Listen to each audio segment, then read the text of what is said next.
Friends, कैसे हैं आप सब। तो फ्रेंड्स, आज का क्लास जो है इसमें हम लोग प्रैक्टिस सेट करने वाले हैं आपका सीटीपी का। तो चलिए हम लोग स्टार्ट करते हैं कि हमारे सीटीपी में कैसे क्वेश्चन आते हैं। आज की क्लास में हम लोग डिस्कस करेंगे, ठीक है। तो पहला क्वेश्चन है आपका, एक बच्चे में रचनात्मक विकास प्रारंभ होता है वयस्कता के दौरान, किशोरावस्था के दौरान, बाल अवस्था से और जन्म से। तो देखिए, रचनात्मक कंस्ट्रक्टिव जिसको हम लोग कहते हैं, ठीक है। तो ये जो है ना, ये आपका बाल अवस्था से जो है स्टार्ट होता है। तो जैसे इसका आंसर आपको पता चल गया, आंसर सी हो जाएगा यहाँ पे। बाल अवस्था से ही जो है ये प्रारंभ होता है। तो यहाँ पे क्या है कि बाल अवस्था में बालक रचनात्मक कार्यों के प्रति अपनी रुचि जो है प्रदर्शित करने लगता है। तो आंसर क्या हो जाएगा यहाँ पे, आंसर सी हो जाएगा। नेक्स्ट क्वेश्चन बोल रहा है आपका आंसर सी। यदि एक बच्चा धीमा सीखता है तो अपव्ययी कारक है शिक्षण विधियाँ, समय और पैसा, पैसे और सामान, समय और ऊर्जा। तो समय और पैसा का यहाँ पर कोई कॉन्सेप्ट नहीं है। फिर से पैसे आ गया, तो पैसा का तो कोई कॉन्सेप्ट है ही नहीं। फिर समय और ऊर्जा बोल रहा है, ठीक है। तो समय और ऊर्जा, इसका भी कोई कॉन्सेप्ट नहीं है। अगर बच्चा जो है धीमा सीखता है या वो सीख नहीं पाता है, तो सबसे मेन जो कारण होता है ये शिक्षण विधियाँ होती है। तो आंसर ए हो जाएगा यहाँ पे, ठीक है। नेक्स्ट है आपका कि अल्प अवधि मूल्यांकन के फ़ायदे हैं। ये अध्ययन के लिए बहुत समय प्रदान करता है, नियमित कार्य की आदत बनाता है, विषय प्रभावित होता है और प्रत्येक पढ़ाई को कठिन बनाता है। तो अल्प अवधि मूल्यांकन के क्या फ़ायदा है, तो ये अध्यापन के लिए बहुत समय प्रदान करता है। आंसर ए हो जाएगा, ठीक है। इसके बारे में थोड़ा सा हम लोग डिस्कस कर लेते हैं कि ये निःशुल्क एक अनिवार्य बाल शिक्षा का अधिकार अधिनियम 2009, जिसको हम लोग RTE एक्ट 2009 कहते हैं, ठीक है ना। तो इसके तहत क्या हुआ था कि सभी विद्यालय में जो है सतत और व्यापक मूल्यांकन जो है की प्रक्रिया को जारी किया जाए, ठीक है। तो कक्षा 1 और 2 के बच्चों का मूल्यांकन प्रतिवर्ष 8 चरणों में किया जाता है तथा कक्षा 3 से लेकर 8 के बच्चों को प्रत्येक सप्ताह अलग अलग विषयों का मूल्यांकन किया जाता है, ठीक है। नेक्स्ट क्वेश्चन बोल रहा है, यदि एक बच्चा कर्ता क्रिया संबंध में गलती करता है तो एक शिक्षक उसकी मदद कर सकता है। पहला, कक्षा में उस बच्चे पर विशेष ध्यान देते हुए उदाहरण देकर समझाना। दूसरा बोल रहा है उसे डांट कर और सजा देकर। तीसरा ऑप्शन बोल रहा है उसे 10 बार लिखने को कहकर। चौथा बोल रहा है व्याकरण के नियमों को फिर से बताकर, ठीक है। तो देखिए, अगर ऐसा कोई गलती होता है, ऐसे क्वेश्चन कॉन्सेप्ट यहाँ पे देखिए, हमें सीटीपी में कॉन्सेप्ट को लेना है क्योंकि इसी क्वेश्चन को अलग तरीके से वो पूछा जा सकता है। तो डांटना जो है और या सज़ा देना एक नेगेटिव कीवर्ड है, तो इसको पहले हम लोग रिमूव कर देते हैं। और हाँ, अगर इस तरीके का भी कोई सेंटेंस देखने को मिले कि उसे 10 बार लिख के दिखाना है या 20 बार लिखाना है, तो ये भी एक नेगेटिव स्टेटमेंट होता है, इसको भी हटा देना है। व्याकरण के नियमों को फिर से बताकर, ठीक है, तो ये भी सही नहीं है। हमें क्या करना है कि उसे उदाहरण देके समझाना है, ठीक है। उदाहरण देके हमें क्या करना है, समझाना है। आंसर ए हो जाएगा। नेक्स्ट है, प्रेरणा के बाद आना चाहिए। क्या प्रेरणा के बाद क्या आना चाहिए, इनाम है, फटकार है, ज्ञान है और आपका प्रोत्साहन है, ठीक है। तो क्या आना चाहिए यहाँ पे, आंसर क्या हो जाएगा, आंसर डी हो जाएगा कि प्रेरणा के बाद क्या आना चाहिए, प्रोत्साहन आना चाहिए। इनाम, ठीक है, इनाम सही है, मतलब कि ये पॉजिटिव कीवर्ड ही है, लेकिन फटकार जो है नेगेटिव कीवर्ड है, ठीक है। ज्ञान भी ठीक है। तो प्रेरणा के बाद क्या आना चाहिए, प्रोत्साहन आना चाहिए। आंसर जो है, आंसर डी है। नेक्स्ट है, नए प्रयोगों को सीखने का एक कुशल तरीका है। रटकर पढ़ना, लिखकर पढ़ना, मशीन के द्वारा पढ़ाई करना, उदाहरणात्मक तुलना। तो नए प्रयोगों को सीखने की एक कुशल तरीका है। पहला तो ऑप्शन हटा दीजिए, रटकर पढ़ना नेगेटिव कीवर्ड है। लिखकर पढ़ना, मशीन के द्वारा पढ़ाई करना, ये भी कोई स्टेटमेंट नहीं है, नेगेटिव है, इसको भी हटा दीजिए, इसको हटा दीजिए। अब लिखकर पढ़ना, उदाहरणात्मक तुलना, तो आंसर डी हो जाएगा। जैसे मतलब कि उदाहरण देकर अगर हम लोग किसी चीज़ को सिखाते हैं, ठीक है, तो ये किसी भी चीज़ को सीखने का सबसे सर्वश्रेष्ठ तरीका होता है। मान लीजिए आप किसी चीज़ को सिखाते हैं, अगर आप बोलिएगा कि संख्या जो है किसी व्यक्ति, वस्तु, स्थान का नाम है, आप अगर संख्या पढ़ा रहे हैं तो आप बोलिएगा कि राहुल जो है ना, ये एक संख्या है, तो किसी व्यक्ति का नाम। फिर बोलिएगा ना, मुंबई जो है ये किस जो है संख्या है, क्यों, क्योंकि ये स्थान हो गया। फिर वस्तु, तो किताब जो है एक संख्या है, तो किताब क्या है, वस्तु है। तो यहाँ पे अगर हम उदाहरण दिए तो ये ज़्यादा क्लियर हो जाता है, इसलिए आंसर डी हो जाएगा। नेक्स्ट, स्मरण के अंतर्गत आता है व्यवहार, पठन एवं लेखन, प्रभावी शिक्षण, धारण एवं अनुस्मरण।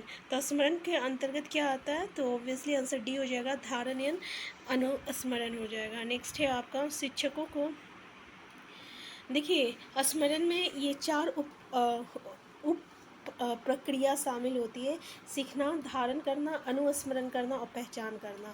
ठीक है, ये स्मरण स्मृति का एक धारणात्मक पक्ष होता है, और स्मरण से हमारा तात्पर्य जो होता है, यानी स्मरण मतलब किसी पूर्व ज्ञान को मतलब याद करना, तो उसके लिए क्या है, सीखना, धारण करना, अनुस्मरण करना, फिर पहचान करना। नेक्स्ट है शिक्षकों को गैर मित्रता पूर्ण व्यवहार किस प्रकार का वातावरण तैयार कर सकता है, आमोद प्रमोद समय, खेलकूद समय, भय और विस्मय और स्वयं अभिव्यक्ति। तो यहाँ अगर हम देखें तो ये भय और विस्मय की जो माहौल है, इन्वायरमेंट है, वो बनाता है। ऑब्वियसली देखिएगा कोई टीचर जो रहते हैं वो फ्रेंडली रहते हैं, वो बिहेव करते हैं, सब बच्चों के साथ अच्छे से हंसते हैं, बोलते हैं, छोटी छोटी बातों को डिस्कस किया करते हैं। और कोई टीचर देखिएगा आपकी क्लास में आएंगे, चुपचाप बोलेंगे, अपना लेक्चर देंगे और जाएंगे, उसको ज़्यादा किसी से मतलब नहीं रहेगा। ठीक है, तो वो हो जाता है गैर मित्रतापूर्ण व्यवहार। तो इससे क्या होता है, भय बना हुआ रहता है, आप किसी भी चीज़ को पूछने में काफ़ी आपको वहाँ पर डर होता है। नेक्स्ट क्वेश्चन है, शिक्षा एक पुनर्गठित और पुनर्निर्मित अनुभव है जो होता है औपचारिक, अंतराल, अनौपचारिक और निरंतर। तो हमारा आंसर क्या हो जाएगा, आंसर डी हो जाएगा, निरंतर हो जाएगा, यानी निरंतर चलने वाली एक प्रक्रिया है। नेक्स्ट है स्कूली बच्चों के लिए पोशाक किस लिए आवश्यक होता है, स्तर का अंतर, फैशन विवरण, समानता और अधिमान। तो स्कूली बच्चे के लिए पोशाक जो है किस लिए आवश्यक होता है, तो समानता के लिए होता है। ठीक है, ये क्वेश्चन तो कई बार पूछा जाता है, सॉरी।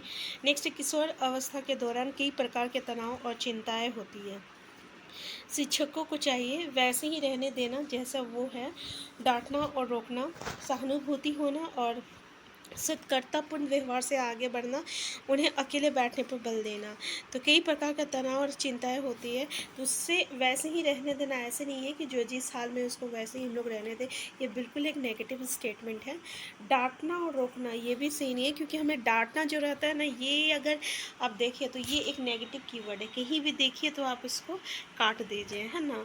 अब देखिए उन्हें अकेले बैठने पर बल देना, भाई तुम तनाव में रहते हो तो तुम अकेले बैठो, तो वो तो और बेचारा तनाव में चला जाएगा, तो हमें ऐसा भी नहीं करना है।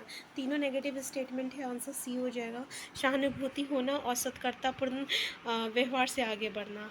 ठीक है, नेक्स्ट क्वेश्चन है, किस प्रकार के प्रश्न बच्चों में सोच विचार कौशल बढ़ाते हैं, व्यक्तिगत प्रत्युत्तर प्रश्न, तथ्यात्मक प्रश्न, और प्रश्न, मूल पाठ के अध्ययन पर आधारित प्रश्न।